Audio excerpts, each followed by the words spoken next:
I did the thing that everyone who makes YouTube videos does. I went out and I upgraded my microphone.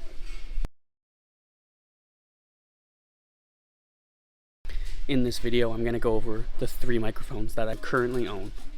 We are going to start with the cheapest one, the Rode Video Micro. This is the first of the 2 on-body microphones that I own. This is a good microphone to use as there's not much setup. You just put it on your camera, you plug it in, and you're good to go. I use this for run and gun stuff, and also on my iPhone. This microphone does not have a battery, and I love that feature, as I oftentimes forget to charge my batteries. So this is just one less battery I have to worry about charging.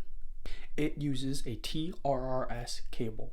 I disliked the included shock mount, so I bought a new one. The reasons I didn't like the shock mount was the bottom of the included mount was 5/8 thread, and I have just been using it on 1/4-20 things, so I wanted a 1/4-20 shock mount for it.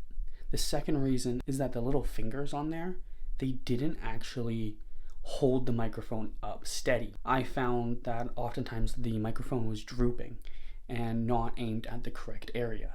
Now the new shock mount did address both of these problems, but I still had to purchase an additional thing and couldn't get up and going right out of box.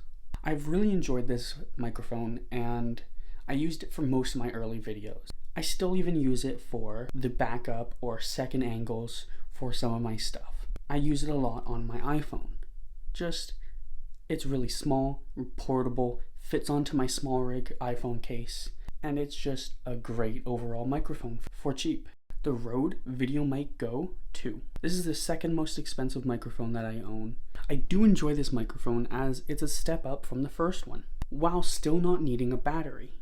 That is a very important feature for me, I have found. It still uses the TRRS cable, which is included in the box, and this one is very nice. The shock mount is very substantial and a lot more versatile than the shock mount that came with the first Rode microphone. All the microphones on this list do include some form of wind protection, but only the first Rode includes a dead cat.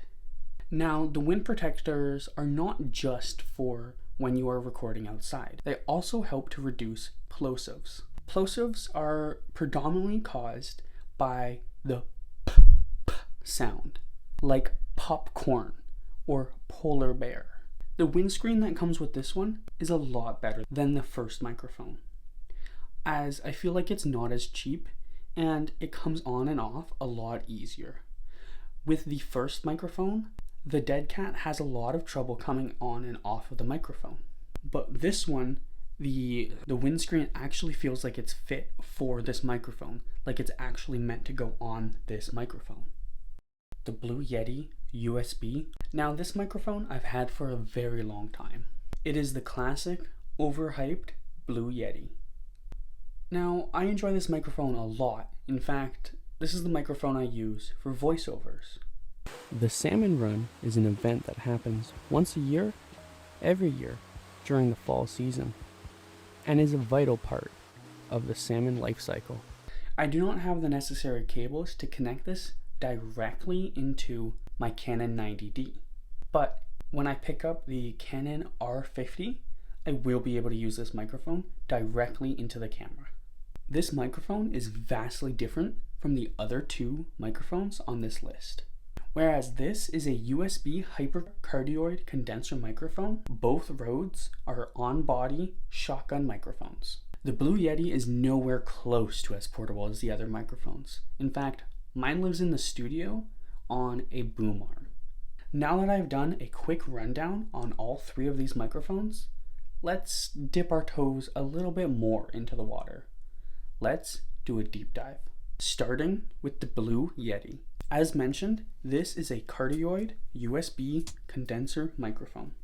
But what does that actually mean?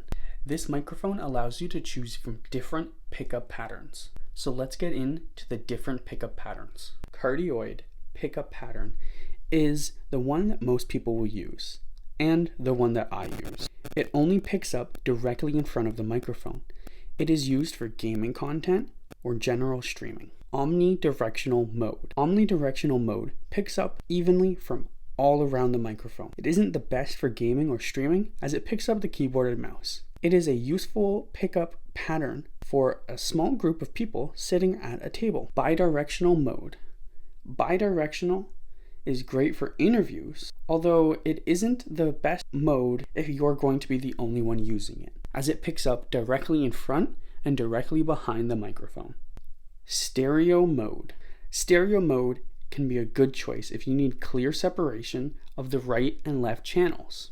It's used to make those videos like that one with the barber. Oh, hello there, how are you? Yes, you are here for the virtual haircut? It can be used in a two-person interview or in a studio setting like I use mine. My Blue Yeti does not leave its boom arm, as I was not too much of a fan of the stand that it came with. I still have it, but I believe I've lost the hardware necessary to utilize it.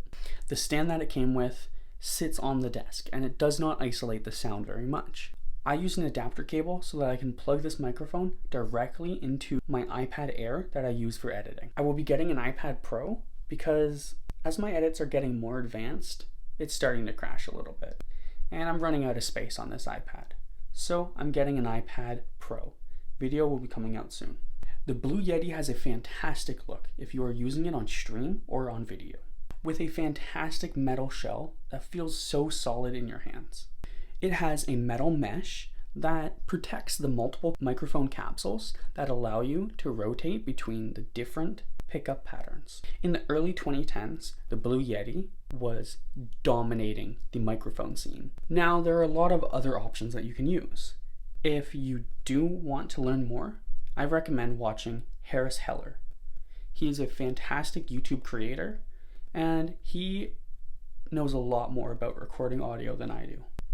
The Blue Yeti has an onboard volume monitor system with a 3.5mm volume controllable output jack. If you are a quiet talker, then the audio gain will be a feature that you will truly appreciate. Second, let's move to the Rode VideoMic Go 2. Being a shotgun microphone, this microphone is used by pointing it at the subject. It has a very tight pickup pattern. It uses a 3.5mm TRRS cable. The one that comes in the box is of decent quality. It's a rubberized cable that terminates in right angle male 3.5mm. It is not the longest cable, but it's long enough to run from the top of your camera down the side to the audio interface or the microphone input jack. This microphone has the ability to use a USB-C cable, allowing you to use it with software on your computer. This is a solidly built microphone. That goes without saying. Rode has been a good option for a very long time now. When you think of audio equipment, for me at least, two names come to mind, and that is Rode and Sennheiser. The shock mount that comes with this microphone in the box is quite sturdy. Or you could say a shocking amount. A mount. Get it? Because that's the type of mount that it comes with. It's funny, don't worry. You can also slide the cold shoe fixture on the bottom of the microphone to accommodate if you want to use the viewfinder on your camera or if you have a cage. So it's just more versatility in the actual mount. It has cable management built into the mount, which I think is very cool, and it fits the cable that it came with perfectly. The red plastic is flexible, yet rigid enough that it keeps the mic pointed where you want it. The microphone itself is made of all metal with a ton of holes in the front that has gray mesh lying underneath it. When looking into buying my first ever microphone, I knew that it was probably going to be a Rode. My next microphone is going to be an XLR microphone, and there's a high chance that it's going to be a Rode as well, but only time will tell. Most likely it will be the NTG5. It seems like a good XLR microphone. It will look good on top of any camera that you put it on, or just outside of the frame. And now let's head back to the Rode VideoMic Go. I was looking to buy a microphone after a long time of not purchasing any microphones, and I wanted something without a battery, as sometimes I can be a little bit forgetful. This microphone is well known for being a fantastic starter shotgun microphone. that can sit on your DSLR or anything that has a cold shoe mount on it. This microphone is outstanding for ease of use. It has a fantastic pickup pattern, and the sensitivity is much higher than your onboard microphone on your camera, so it is definitely worth the price. The actual microphone is made of metal, and it's quite light and compact. You can just stick it anywhere you want in your bag. It does not take up very much room at all. I used that microphone on my small rig iPhone cage, and it was my second angle for the interview that I did not too long ago on a film photographer. This was the backup option for me now, and I wouldn't recommend this for a professional voiceover or if you are wanting to look more professional. It is unfortunate, but in the industry of film and videography, looking professional is half the battle. Would this microphone be sufficient for a small film crew? Absolutely. If you don't want to break the budget, this is a good microphone to go for. Let me know down in the comments which microphone you would prefer. I hope you guys enjoyed today's video and have an amazing rest of your day. I will see you fine internet folk next Tuesday morning. If you want a feature and a shout out in my next video, send me your wildlife or pet videos. I would love to see it and share it with everyone. Thank you.